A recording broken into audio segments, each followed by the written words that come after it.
Assalamualaikum warahmatullahi wabarakatuh.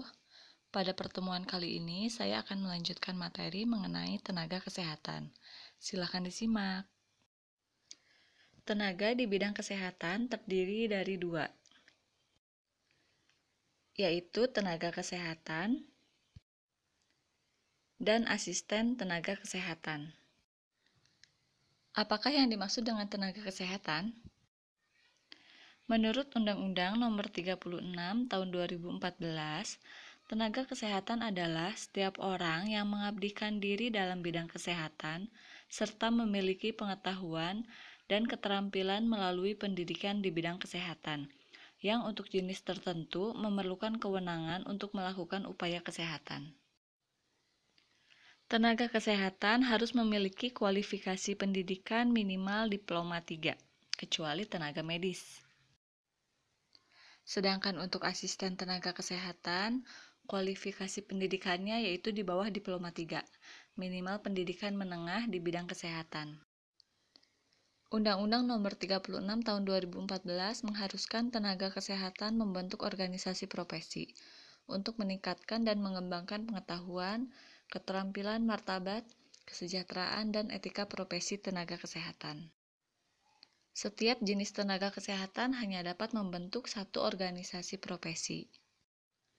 Beberapa contoh organisasi tenaga kesehatan yaitu IDI, Ikatan Dokter Indonesia, PDGI, Persatuan Dokter Gigi Indonesia, PPNI, Persatuan Perawat Nasional Indonesia, PARI, Persatuan Ahli Radiografer Indonesia, IAI, Ikatan Apoteker Indonesia, dan PAVI, Persatuan Ahli Farmasi Indonesia.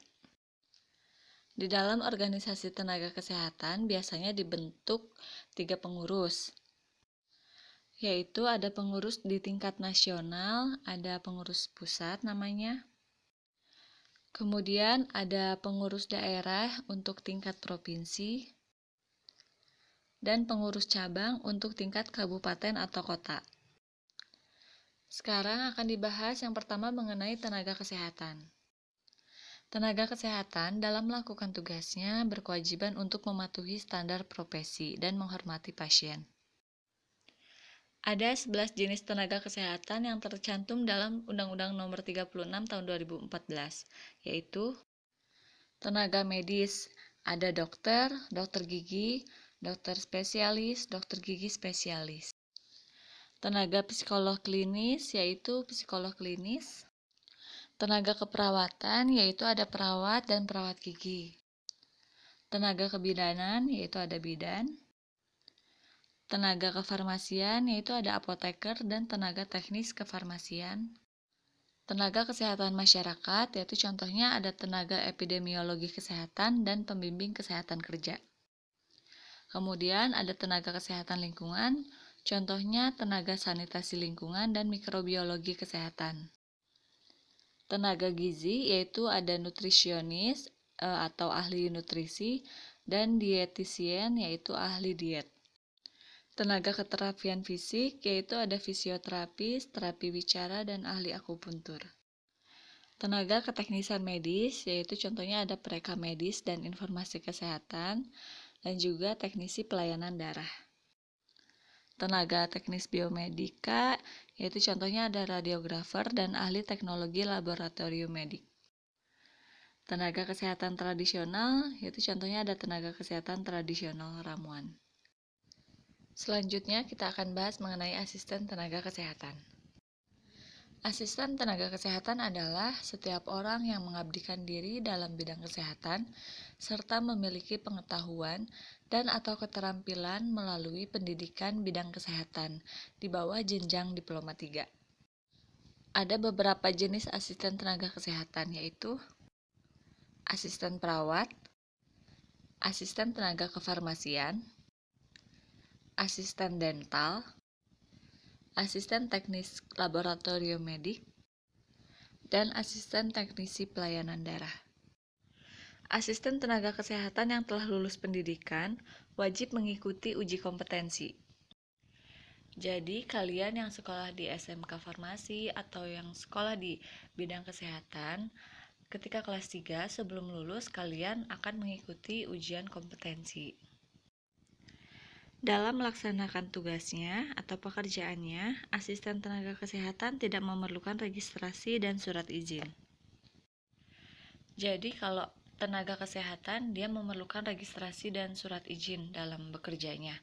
Sedangkan kalian sebagai asisten tenaga kesehatan tidak memerlukan itu semua. Asisten tenaga kesehatan hanya dapat melakukan pekerjaannya di fasilitas pelayanan kesehatan di bawah supervisi langsung tenaga kesehatan.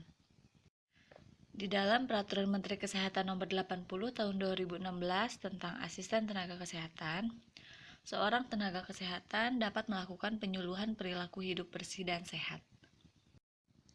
Asisten tenaga kefarmasian.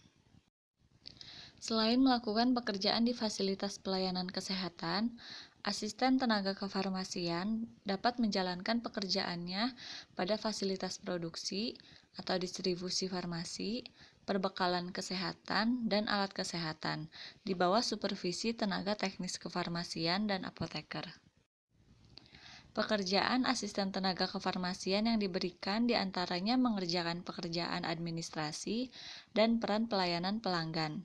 Seorang asisten tenaga kefarmasian harus mengikuti pelaksanaan sesuai standar operasional prosedur dalam hal sebagai berikut.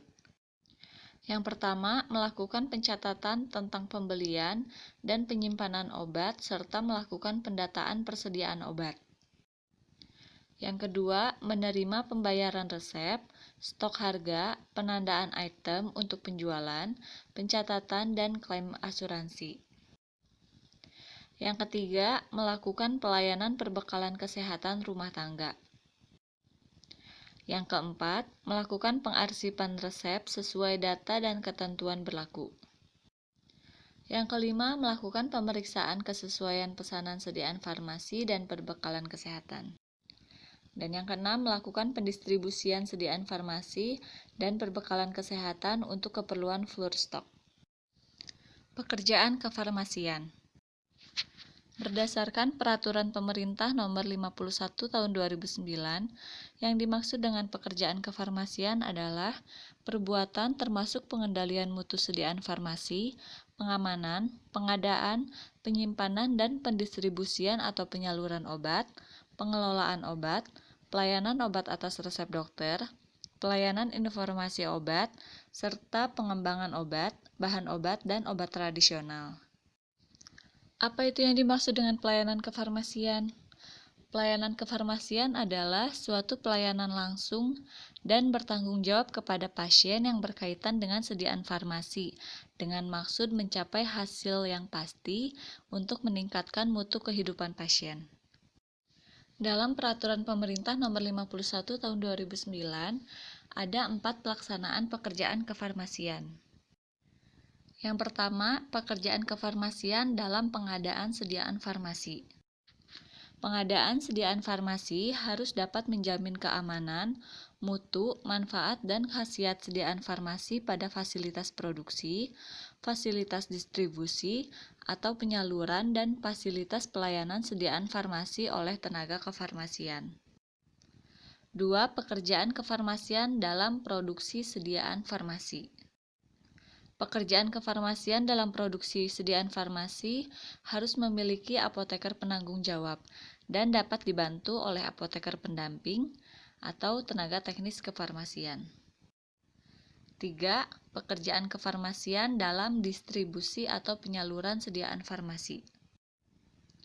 Setiap fasilitas distribusi atau penyaluran sediaan farmasi berupa obat harus memiliki seorang apoteker sebagai penanggung jawabnya dan dapat dibantu oleh apoteker pendamping atau tenaga teknis kefarmasian.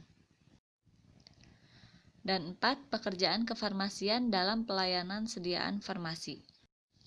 Dalam menjalankan pekerjaan kefarmasian pada fasilitas pelayanan kefarmasian, apoteker dapat dibantu oleh apoteker pendamping atau tenaga teknis kefarmasian. Tenaga kefarmasian. Yang dimaksud dengan tenaga kefarmasian adalah tenaga yang melakukan pekerjaan kefarmasian yang terdiri dari apoteker dan tenaga teknis kefarmasian. Apa bedanya apoteker dan tenaga kefarmasian?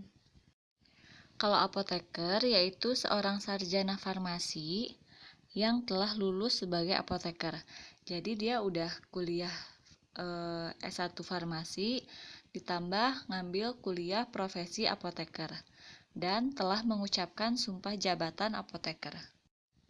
Sedangkan tenaga teknis kefarmasian yaitu tenaga yang membantu apoteker dalam menjalani pekerjaan kefarmasian. Terdiri atas orang sarjana farmasi, ahli media farmasi atau analis farmasi. Berdasarkan Peraturan Pemerintah Nomor 80 Tahun 2016, tenaga menengah farmasi atau asisten apoteker tidak termasuk dalam tenaga kefarmasian, tetapi termasuk ke dalam asisten tenaga kesehatan, khususnya asisten tenaga kefarmasian. Jadi, jika seseorang yang telah lulus dari sekolah menengah kejuruan farmasi, itu disebutnya asisten tenaga teknis kefarmasian. Setiap tenaga kefarmasian harus memiliki keahlian dan kewenangan dengan menerapkan standar profesi.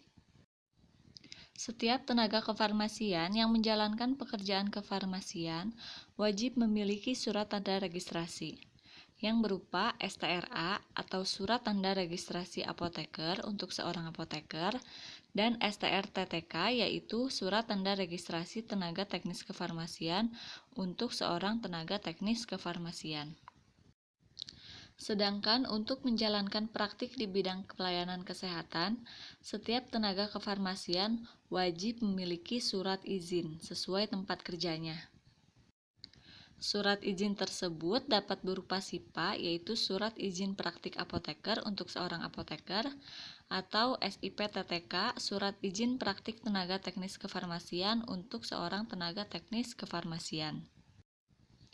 Misalkan seorang tenaga teknis kefarmasian atau TTK, dia bekerja di 2 tempat. Jadi dia harus memiliki SIP-TTK-nya juga 2.